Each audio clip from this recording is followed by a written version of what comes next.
Hi Carver artists.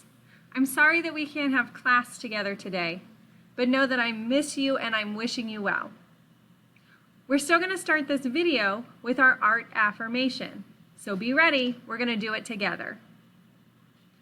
1, 2, 3. I am positive. You are creative. I am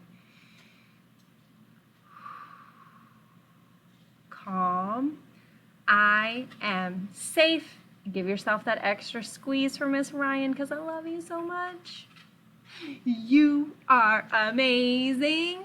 We are artists. Nice job. Last week during our Google Meet and on Schoology, we've been talking about shape. So today I want to show you 2 examples of how organic shapes and geometric shapes can be used in art. Organic shapes are found in nature. They're free form. Remember my outfit from last week? It had a bunch of, I don't know, like kind of blobby shapes on it. Geometric shapes are more linear. They have straight lines. They're perfectly perfect. So my outfit today, I'm wearing a top that has geometric shapes on it. There are triangles, different triangles that form a hexagon, I think. There's like some pentagons, all kinds of shapes that are geometric on the outfit that I'm wearing today. And then I've got, oh look, my earrings are geometric, but then they have organic shapes on it and colors. I don't know, can you really see? You know, let's just try and match what we're learning to help you learn better. So an example of how geometric shapes can be used in an artwork include this painting by Paul Klee, where he uses, here we go, I got it. You got this, Miss Ryan. Squares and rectangles and triangles in all different colors to create what looks like a city. It's called, I don't know what that's called. It's a word in another language that Marschallhausen. It's German because Paul Klee was from Germany. And I probably said it all wrong, and I'm so sorry, Mr. Paul Klee. But that's how geometric shapes can be used to create an artwork. This is an artwork that I picked up at Target. You know how much I love Target. And it uses organic shapes to show different plants. Now, do they look like real plants that you can probably find out in nature? Maybe. They're a little abstract, which means they look familiar, but they don't look exactly right. But this is an example of how you can use organic shapes to create art. This one has all different colors, different types of lines and shapes, but they're kind of blobby, they're kind of free form. So if we look at the difference to compare the two, Paul Klee's is much more vertical, and this one's more free form. So that's pretty cool. When we're back in school in person, we'll use geometric shapes and organic shapes a lot to create our artwork. I want to read you a story about shapes. The book I'm going to read to you is called Perfect Square. A square is a geometric shape.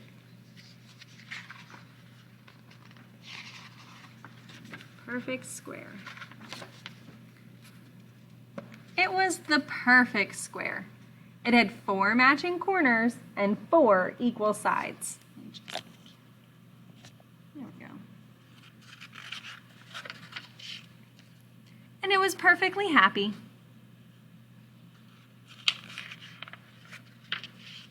But on Monday, the square was cut into pieces and poked full of holes. it wasn't perfectly square anymore.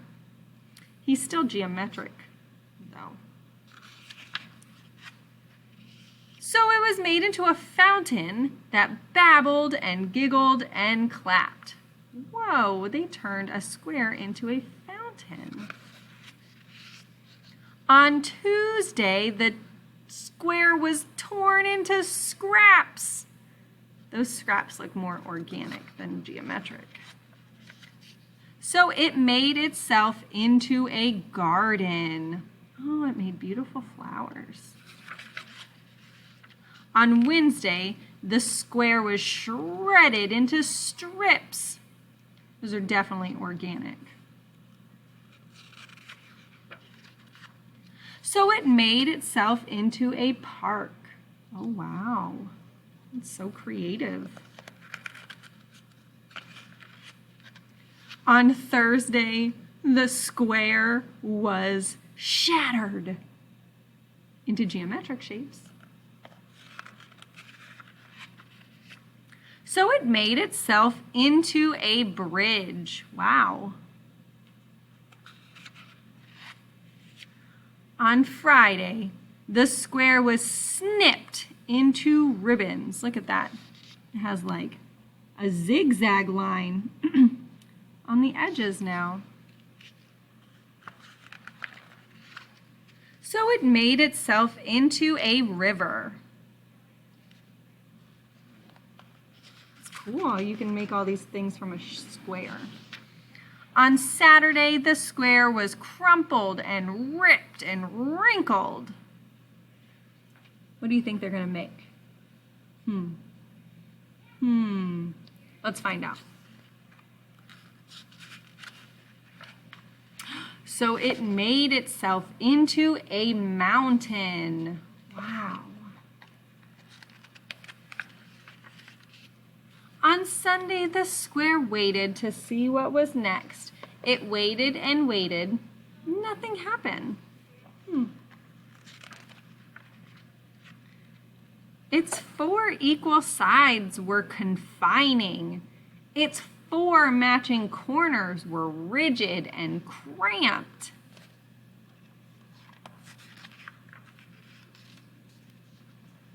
So it made itself into a window.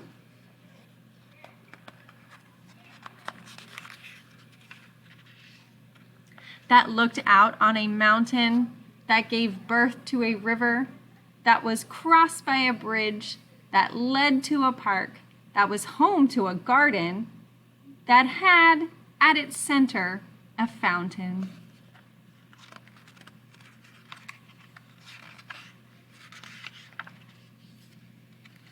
That babbled and giggled and clapped. Look at that. The end.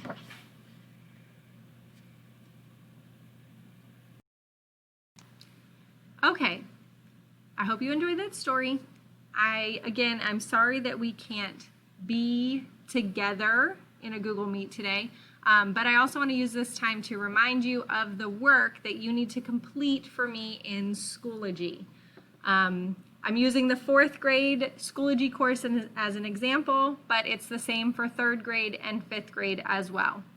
So by the time you look at this course, the update's going to be different. I haven't changed it yet for this video. If you scroll down a little bit, the folder you need to complete is at the top.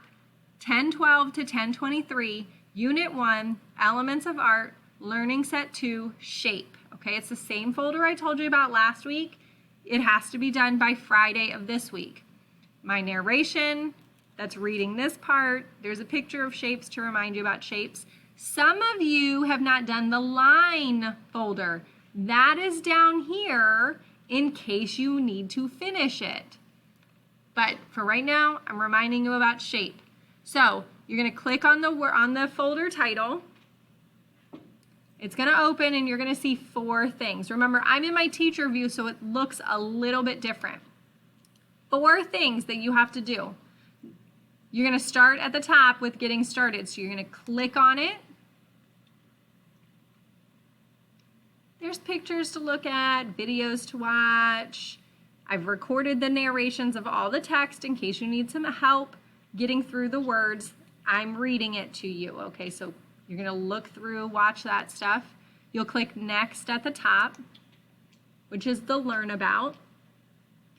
So again, look at the pictures, watch the videos, read through the text that I've recorded narrations for. Fun stuff. Then you'll click next at the top. It will take you to the third piece, which is a practice. So it's a Google Slides assignment, and you're going to be clicking and dragging shapes into places on Google Slides. Lots of you have submitted this already. And if you've done that already, like, give yourself a pat on the back, because this is the first Google Slides assignment that I've given out. But what I've seen so far has looked really good. It's not super difficult. On the assignment description here, I have a video showing you what you need to do, directions on how to submit the assignment when you're done. Again, my beautiful voice narrating all the text on the page, okay? After you hit submit, you will go back into that shape folder. And then the last piece is the show what you know about shape, and that's just a little quiz. It has 4 multiple choice questions. Just 4 multiple choice questions. Try your best. Okay? So let me go back to the folder. Make sure you are finishing the shape folder by Friday. Next week, when we have our live Google Meet, we're starting something different. Give me a thumbs up if you understand. I know every single one of you has your thumbs up. All right. I love you. I miss you. I hope you have a great rest of the school week. Okay? And I will see you next Tuesday in our live Google Meet. Bye.